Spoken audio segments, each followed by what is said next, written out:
Kwa ukiwa unafanya massage lazima uwe single au? Hapana. Ni kujibu pale mara ya kwanza. Kuwa single ni maamuzi ya mtu. So before ulivyokuwa na mahusiano ulikuwa ushaanza hii kazi? Yeah, nilikuwa nafanya hii kazi. Ilikugharimu vipi kwenye mahusiano yako na mpenzi wako? Alikubaliana nayo, maana ni kazi kama kazi nyingine. Ndio, kwa alipokea sawa.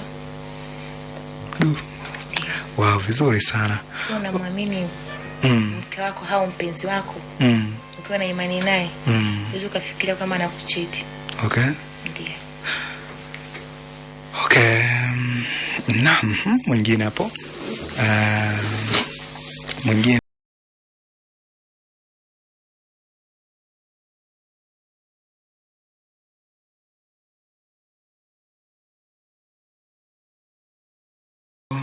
Poa. Kwa mara nyingineyo tena ujitambulishe tena. Nishasahau jina. Naitwa Juliet. Juliet. Yeah.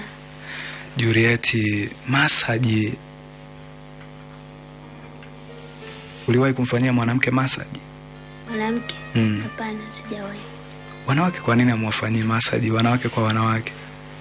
Hiyo inakuwa sio nzuri. Inakuwa sio nzuri? Yeah. Kwa hiyo mwanaume inabidi afanyiwe na mwanamke? Yes. Hapo ndio itakuwa nzuri zaidi. Kwa nini iwe nzuri zaidi hapo? Kwa sababu uwezo kufanya massage jinsia moja. Hapo inabidi mfanye jinsia mbili tofauti. Wa kike afanyiwe na wa kiume na wa kiume afanyiwe na wa kike. Kwa nini? Ina kitu gani ambacho lazima jinsia zinanirizi zielekeane, ziwe tofauti? Kwa sababu mkijifanyia wote wawili wa kiume, yani hata mtu wewe wa kiume anakufanyia massage akikugusa, utajisikia kama vile ufanye chochote. Lakini akufanyia wa kike na wa kiume mkijifanyia wote, hapo angalau inakuwa vizuri.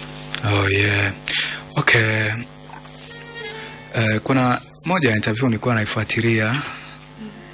Wanasema wadada ambao mnafanya massage mnaongoza kwa vilevi.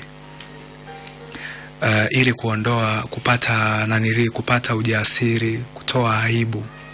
Wewe unatumia kitu gani kabla ya kuanza massage? Kwangu mimi situmii kilevi cha aina yoyote. Lakini ile tu kujiamini mwenyewe. Sio lazima, ni upendo wa mtu kutumia kilevi au kuacha kutumia. Yes. Oh yes, kwa hiyo hamna kilevi chochote ambacho unakitumia? Situmii na sijawahi kuanza kutumia. Bwana, labda siku gani ambayo ulikuwa unamfanyia massage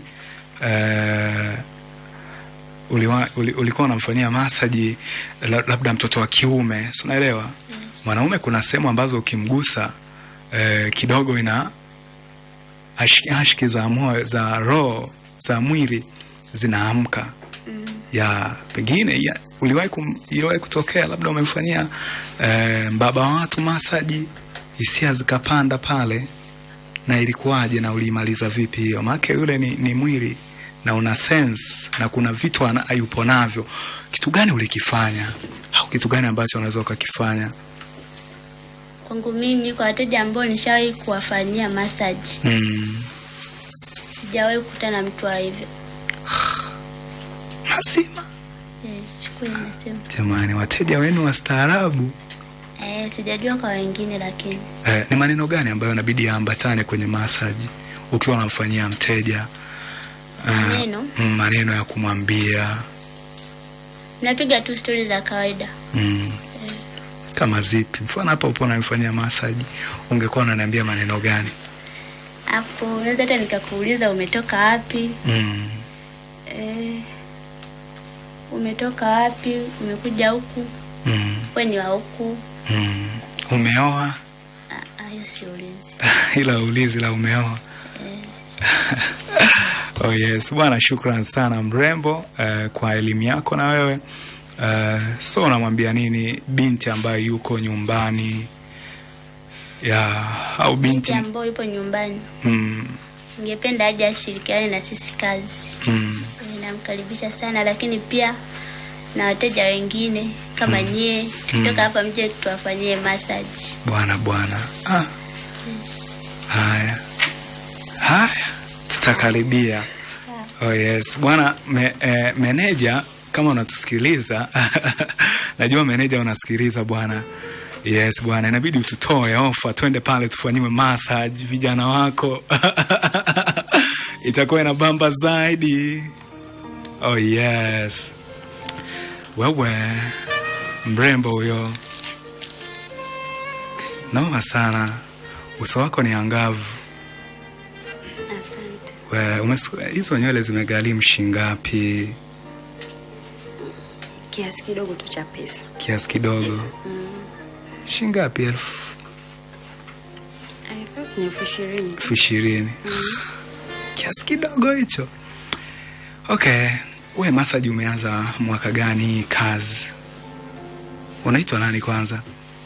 Kama nilivyojitambulisha mwanzo, kwa majina naitwa Serena Lorenzo. Kwa massage nina almost miaka 2.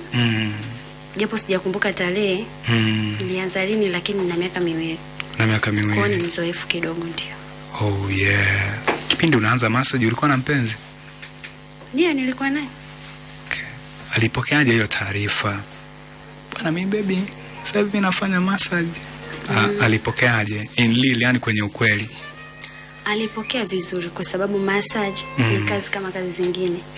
Na sijajua kwa nini unauliza swali hilo, yani unalichukulia kama kazi ambayo ina utofauti kidogo, yani kama haiwezi kukubalika kwa mtu. No. Lakini ni kazi nzuri na alikubali na alipokea vizuri. Alipokea vizuri. Mtu wa kwanza kuanza naye massage, wa kujifunzia, ilikuwaje? Kwa mafunzo, kwa sababu tumesomea. Kwa mafunzo kwangu ilikuwa ngumu kidogo. Kwa sababu ni kujifunza, lakini nilifanya vizuri, nilijitahidi. Ulikuwa unajifunzia kwa watu gani labda? Wapo watu special kujifunzia before uanze kazi sasa rasmi. Okay. Kwa ukawa umeanza kujifunza taratibu. Ndio. Ubunifu wako tofauti na wengine. Japo huwa ni siri yako na mteja wako. Ubunifu wako unahisi mteja akija kwangu atasema namhitaji tena yule dada. Ni kipi ambacho umekiweka kama cha ubunifu kujitofautisha na wenzako? Ubunifu inawezekana privacy, lakini ngoja niseme ni lugha nzuri kwanza, lugha ya biashara. Mteja anavutiwa na lugha yako. Lugha nzuri, naongea nao kitaratibu. Hivyo yani niseme kujitofautisha na wengine kivyo. Sijajua kwa wengine kwa sababu siwezi kuwaona muda anafanya massage kwamba nina utofauti na huyu, lakini kwa